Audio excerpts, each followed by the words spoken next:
Hola! My name is Dee and welcome to the channel. Today we're looking at Snapshot 21W37Hey.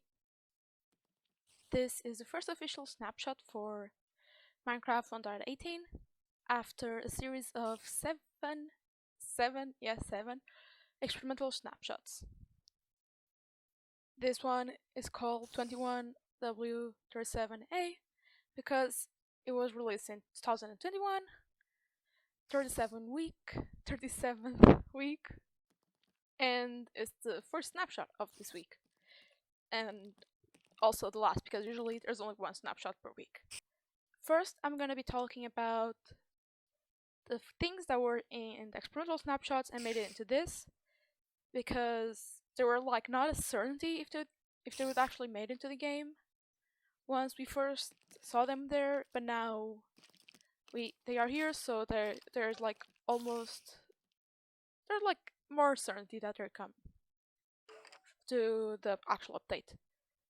Then I'll talk about the new things that were added and like parity things and bugs, because there's not a lot new things to talk about this update. This is more like a roundup of the experimental snapshots.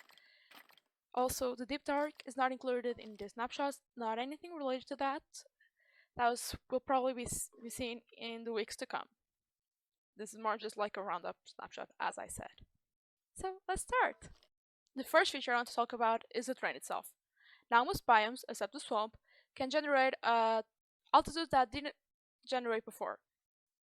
Now we can see plains biome generate at Y90. Meadows are flower fields in higher altitudes that generate with almost no trees, but if trees degenerate, then it's just one. There it spawns sheep, rabbits, and donkeys, and bees if the tree that generates has a beehive. Groves are snowfields in between two mountains in cold biomes usually. They have a lot of spruce trees and they're foxes, rabbits, and wolf spawns. That is when we first encounter powder snow also. Snowy slopes are the side of the mountains. There is a mix of snow and powder snow. And goats and rabbits spawn there too. Lofty peaks are one of the two types of peaks we can find in cold mountain biomes. They generate a lower altitude than snow-capped peaks, and they are just a mixture of snow and stone, and goats can spawn there. Snow-capped peaks are the peaks we can find at higher altitudes of the world in the cold mountains. They have a mixture of snow and ice, and only goats can spawn. Also, as you can see here, clouds now generate at a higher altitude, starting to generate at 192 instead of 128, like they usually did. Stony peaks are the type of peaks we can find in odd mountain biomes. There, it just has stone, goats can spawn, and they might contain calcite stripes. Here I'm looking at snow from a lofty peak. I thought it was calcite at the beginning, but no, it's snow.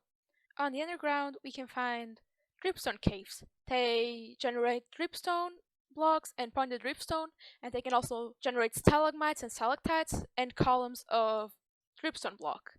Also, more copper generates there now. Like seriously, there's a lot of copper there now. On the underground, we can also find lush caves. They have moss and clay growing on the walls, the floor, the ceiling. In fact, on the floor we can find these type of clay pools that are like water surrounded by clay. We can also find on the floor, growing from that same clay, grape leaf, and on the ceiling we can find spore blossoms and cave vines with glowberries growing on it that give the entire biome an amazing light. If you find an azalea tree stumbling across the world, then that means that directly under it there's a lush cave. And a change made into the snapshots makes that axolotls can only spawn there now. Before going any further, I think it's time to talk about new types of cave and other changes made to the underground.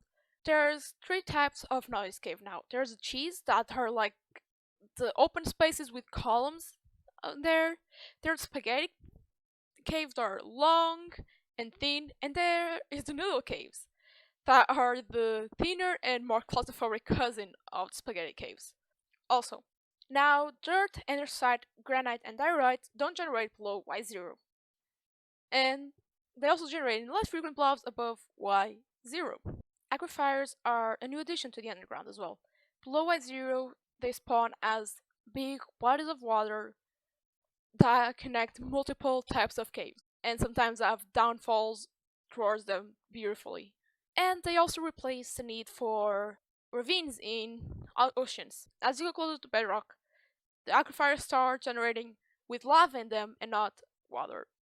Mine shafts are also getting an update. Now we can see them being suspended in chains or being supported by pillars and columns of wood. They're also changing our placement in this update. In this update, they're also changing the way mobs generate.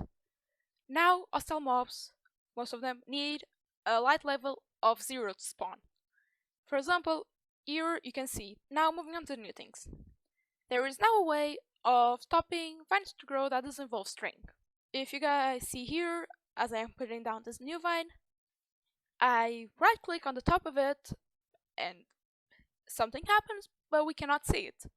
That happens because by right clicking the top one, I change the age of the vine to its maximum value, and so it cannot grow anymore.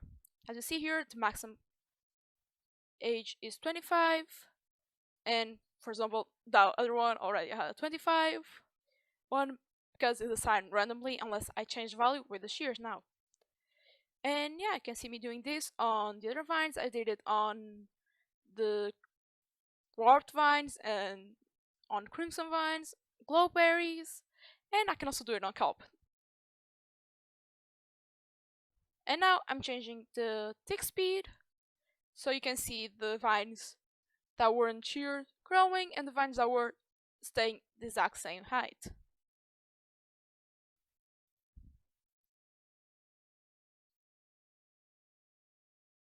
Mojang also added this new texture called Illager font. This is a font used in the Minecraft Dungeons game, and this just expands a lot on the Minecraft lore. Because, yeah, what is this related to? Is it a deep dark? Is it something else? And yeah, just go nuts with your theories, please. Let's talk about parity between Java and Bedrock. Now, enchanted tables emit a light level of 7. And now, villagers don't attack baby villagers. They actually did in Java Edition? I didn't know that. But, as you can see, I have spawned some villagers, and they are attacking the adult villagers and the golem, but not the baby villagers. So yeah, pog.